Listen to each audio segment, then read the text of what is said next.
Bueno, vamos a despedirnos de la nota hasta una próxima vez porque tuvimos un problemita técnico, pero ya de todos modos quedó la recomendación jueves de junio solo en La Candela. Y vamos ya a meternos en la entrevista que teníamos preparada, que les anunciamos al principio. Se estrenó ayer El niño que sueña, este nuevo largometraje de Andrés Varela. Él también, bueno, ha hecho trabajos importantísimos como Maracaná en 2014, Benedetti, 60 años con luz en el 2023. Bueno, dirección fotográfica de César Charlone, qué decirles, un grande de la fotografía, del cine. Él también, bueno, recibió una nominación por Ciudad de Dios, también trabajó en el Jardín. Al Oscar, impresionante. Blindness, Los dos papas, estas internacionales, y también como director en películas nuestras, director del Baño del Papa, peliculón La Redota, bueno, enorme. César, tenemos a dos grandes del cine para charlar sobre esta película divina, pero antes vamos a ver el tráiler con ustedes. A ver.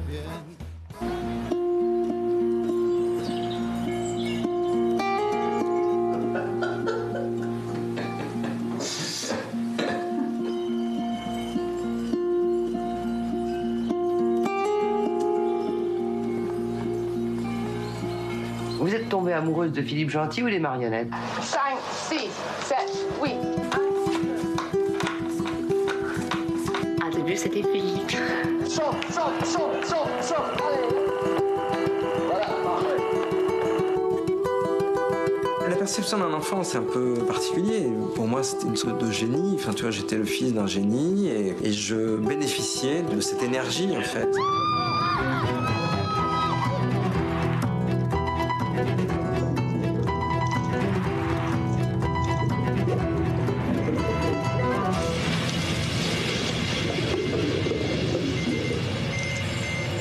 Milieu de nuit, Philippe il saute le lit, il n'y a rien dit.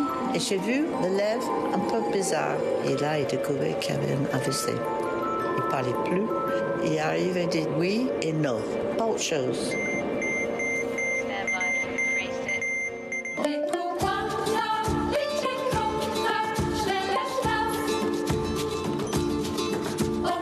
On est partagé entre l'envie de continuer à travailler avec Philippe, mais quel est ce Philippe qu'on a devant nous aujourd'hui?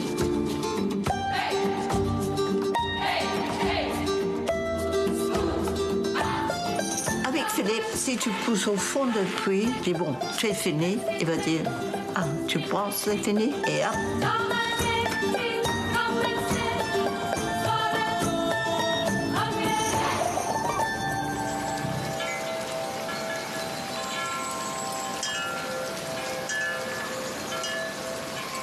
Bueno, cuánta belleza. El niño que sueña ya se estrenó, también se estrenó en festivales importantes como Bafisi, por ejemplo, pero ya los tenemos acá y vamos a preguntarles todo a ellos. Y aplaudirlos, grosos. César Charlone, Andrés Varela, gracias por estar en Mira Montevideo. Bienvenidos. Bienvenidos y muchas gracias por traer esta historia, que me encanta esa definición de una historia de amor, ¿no? Que trae la vida y la obra de este artista francés tan importante, pero también todo lo que ocurre en este presente que atraviesa este protagonista con su enfermedad, ¿no? Y esa forma de ser retratado, ¿no? Con tu gran talento y oficio, César. Quería preguntar primero que nada, ¿cómo surge esta idea, este vínculo que creo que viene de bastante más atrás, ¿no, Andrés? Sí, viene como desde el año 2000 aproximadamente. Yo estaba viviendo en Francia, viví unos 8 años ahí después de terminar la EMAD acá.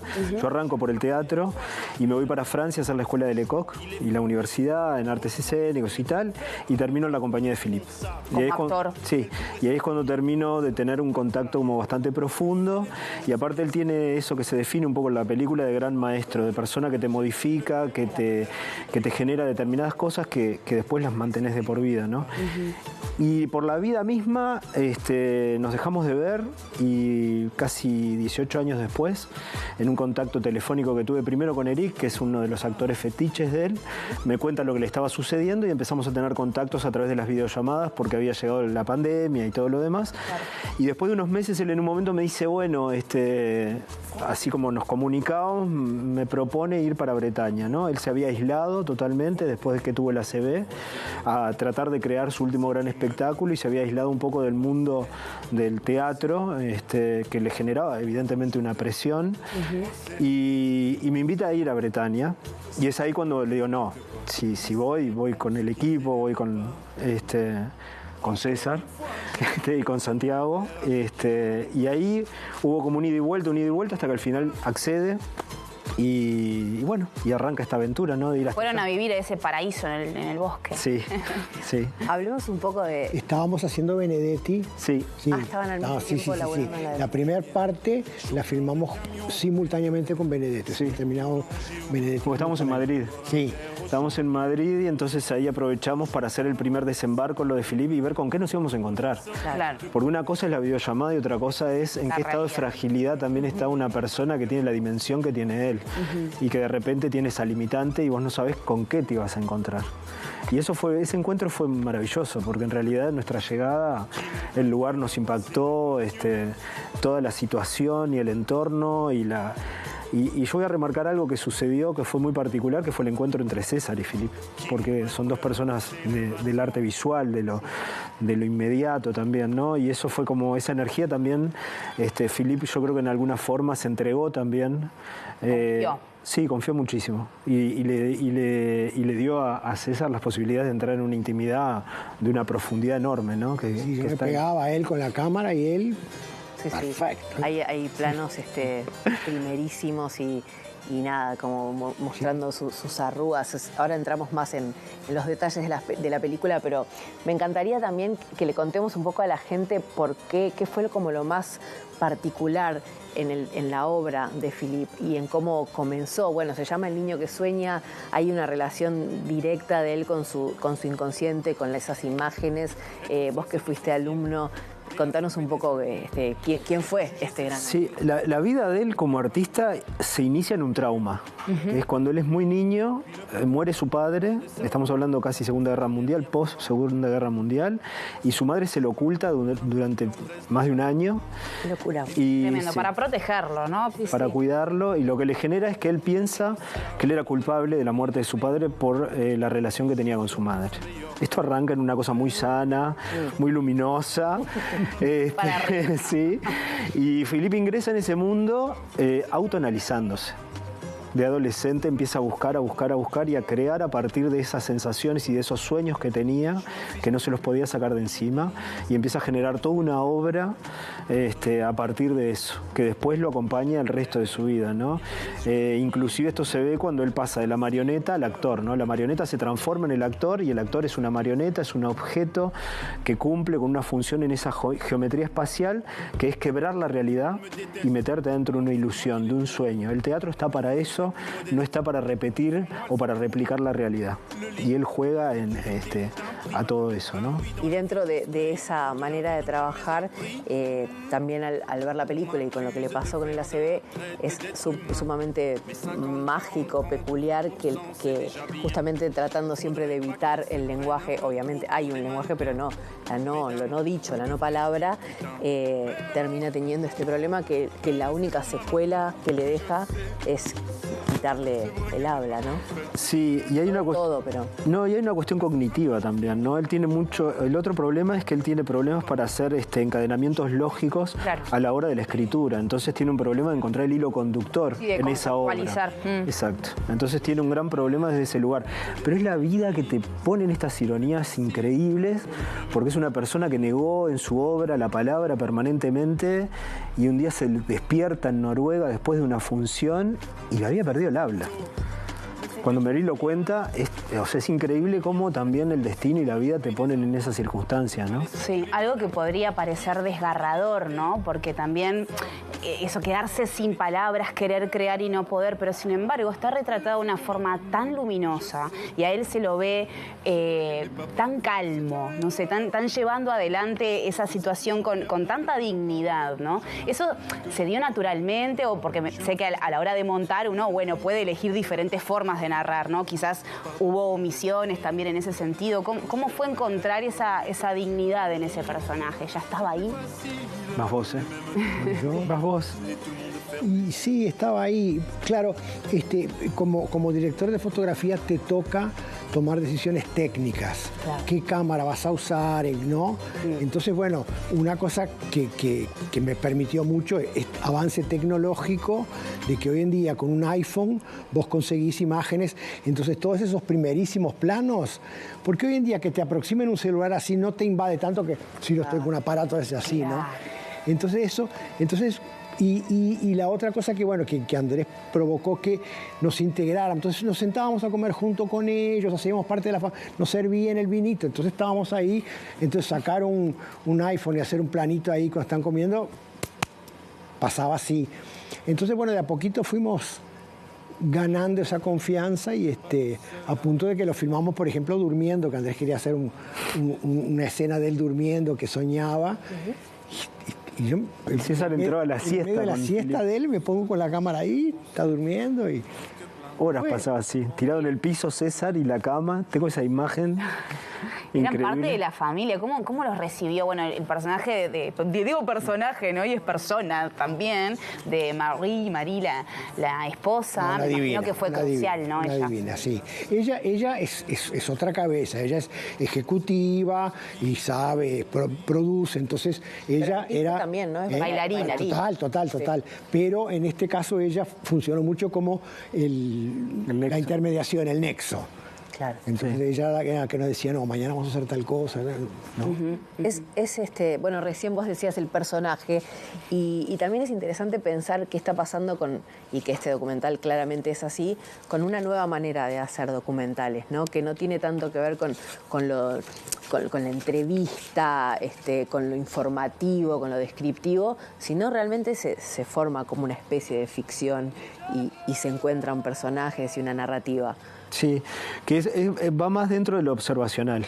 Claro. Que en realidad que es algo que siempre me cuestionó César, porque yo en mis documentales y en mi forma de armar siempre fui muy clásico. También viene de Maracaná, Mundialito, sí. Chiquicientas.000 entrevistas, cabeza parlante que se le llama, que es acá y que te hablan, que a César no le gusta hacerlas, y con toda razón además, ¿no? Entonces para eso también tenés que tener ese equipo que te empuja y te cambia los límites, ¿no? Y decís, bueno, este es el riesgo que voy a asumir, que es ir hasta allá. Como él decía, ¿no? Rodar, por ejemplo, a Philippe durmiendo. Hay una entrega que pasa por otro lugar, que es ir a buscar esas pequeñas cosas que suceden en el detalle, ¿no? Que es como la vida misma, ¿no? En esa pequeña cuestión donde contás muchísimo más que si te lo estuviera diciendo el personaje. Claro, más tiempo también, ¿no? Y más trabajo, porque claro, no es que armás el guión, queda escena 1, ¿no? Queda todo preparado, sino que va sucediendo mientras vos vas observando. Sí, absolutamente todo. Y aparte, no sabés con qué te vas a encontrar, ¿no? Claro. Eso también es aparte que estamos contando la historia de un tipo que toda su arte fue siempre la imagen. Creaba imágenes. Entonces digo... Hay que estar a la altura. Sí, sí, vaya si lo están. Sí. Es impresionante el teatro de esa persona, o sea, es las imágenes que logra, o sea, no hay inteligencia artificial que pueda estar a la altura y además con recursos que parecieran ser creatividad, muy básicos. Anterior a los videoclips, a todo, el tipo ya estaba inventando unas cosas con globos y con aire y con... Esa cosa de las cabezas que hace, que las pone, ¿no? Es genial. Está buenísimo porque el documental puede también funcionar como un legado en ese sentido, ¿no? Como que esta historia y esta forma de construir, a mí me dieron ganas de probar a ver en escena cosas porque parecen elementos hasta básicos también, que es ahí darles el tiempo y conjugados de manera muy, muy brillante. Es el trabajo de objetos. Claro. Sí, trabajo con los objetos. También dentro de esa sencillez, ¿no? Que tiene quizás, vos contabas que como formaste parte y tuviste que elaborar en eso, también hay una rigurosidad, o sea, él empezó con las marionetas, ¿no? Pero al ir como transformando al actor en marioneta, tiene como que ser muy puntilloso en los movimientos. Ha construido un teatro totalmente diferente. Sí, es de entrenamiento total. Que fue muy de los años 60, aquello de Ariane Mushkin, el Teatro du Soleil, que era, bueno, colectivo, vivimos todos juntos, 8 de la mañana arrancás a entrenar, al mediodía parás, comés, seguís entrenando, improvisás, ensayás y tenés función. Sí, 6 meses de ensayo igual, sí. O sea... Y vivís todos juntos y todo el tiempo, que tiene su costado totalmente positivo y después es convertís en un psicópata. Sí, en 2 o 3 meses no sabes ni dónde estás. No debe haber compañías que apoyen también esas formas. Hoy en día es todo más bueno, chorizo, ¿no? Sacamos como hiperproducciones más. Ahora es mucho más, sí. Y para el actor es muy difícil también asumir esa cuestión del vaciamiento. Porque vos en realidad estás trabajando en función de un objetivo con alguien que está haciendo la arquitectura de eso. Entonces esa cuestión personal y el ego del actor te la tenés que bancar en pipa y es muy difícil. Para mí fue muy difícil. Yo pasé un tiempo y entendía que después mi camino era otro también. Incluso cómo vivió su vida, está el hijo en la película y una manera de criar a ese hijo casi con 3 madres, una biológica, otra adoptiva que fue su mujer y esta nueva mujer que tuvo en los últimos años. Es rarísimo, o sea, es toda su vida al servicio del arte y lo demás acompañando, ¿no? A mí que hago terapia hace mucho tiempo y soy muy freudiano y todo, me tocó que de repente nos enteramos de que él tiene un hijo cuando pasa por Japón y medio que lo deja al hijo y se va con el otro hijo. El muñeco este. Sí. Y entonces, el nombre de Alexander. Y entonces me toca filmar a Gentil manipulando a su verdadero hijo con el hijo mirándolo. Y yo digo, Freud se haría chilenas. Sí, incluso cuando le abre el cerebro a Alexander, que es Roy quien se lo abre, para descubrir cómo funcionaba eso. O sea, hay un montón de capas ahí, una atrás de la otra. Para verles, digo, varias veces. Un delirio maravilloso. Mira que estoy filmando, Freud, dame. Estimados, tenemos que cerrar ya en un ratito. Cuéntanos un poco del recorrido, en qué salas va a estar ahora, cómo sigue. Ahora está en Movie, en Alfa y Beta, está en la Sala B del Sodre, el 12 de junio se estrena en Cinemateca. Perdón. Sí. Por favor, véanla en pantalla grande como hay que decir. Por supuesto. Sí, no, plataforma no y todo eso no. Y después pasa al interior, va a haber un circuito nacional bien grande. El 5 está ahora en Soriano, en Dolores, después en el Maca el 7, y hay todo un listado enorme. Y aparte vamos a acompañarla para hacer los Q&A y presentaciones y yo qué sé. Divino. Va a haber toda una Felicitaciones, la verdad, tremendo trabajo. Él la vio. Bien. Siempre me van a hacer la misma pregunta al final de todas las entrevistas. ¿La vio? Sí, y me hizo una lista de 20 cosas que yo debería de sacar para que la película fuera mejor. Y no la saqué. Como todo buen artista. Por suerte pude concluir mi parricidio en ese momento y la dejé como estaba. Por todo lo que me exigiste y que me dolía las piernas. Y lo quedó la memoria para siempre de lo que no le gustó. Sí. Claro, bueno, cosas que pasan. Sí. El niño que sueña, Philippe Gentil, este hombre. Y bueno, ustedes dos, gracias por haber estado acá. Y gran equipo uruguayo, además, detrás de más aún de la realización. Véanla, no se lo pierdan. Que tenga un recorrido hermoso la película. Muchas gracias. Gracias a ustedes. Gracias. Divino trabajo. Marian, hemos llegado al fin de semana. Sí. Si te pases divino, ahora te vas para el Nuevo Centro, tenés una charla maravillosa sobre su libro. La enfermedad de las revistas. Tenía que ahí me voy corriendo. Compa. Y bueno, gracias. Beso enorme. Nos vemos la semana que viene. Buen fin de semana. Hasta el lunes. Chau. Nous étions formidables.